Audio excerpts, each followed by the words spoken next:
Hey guys, Cody here from Brabo Insurance, the Medicare man of Massachusetts. Today, I want to talk to you all about the donut hole as it relates to Medicare prescription plans.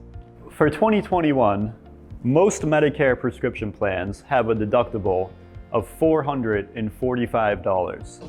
So what this means is that for most people, depending on the plan that they're on and what company they're with, they will have to pay $445 worth of copays for prescriptions before their plan kicks in. A lot of plans will spread this out over the first few months of the year so people don't get surprised all at once with a big cost. This is what they call the deductible phase, the first $445. After the deductible phase, you go into what they call the initial coverage stage.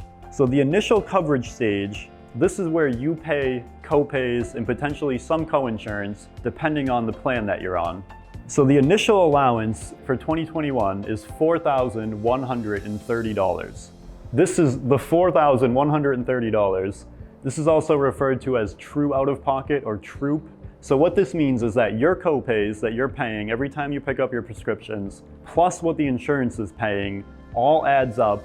And when you hit this amount, you fall into what they call the donut hole or the coverage gap. In the donut hole, you would be responsible for paying more of the cost of the prescriptions than your prescription plan, your Medicare prescription plan. So you would actually end up paying 25% of the total cost of the drugs while you're in the donut hole, up until you hit $6,550.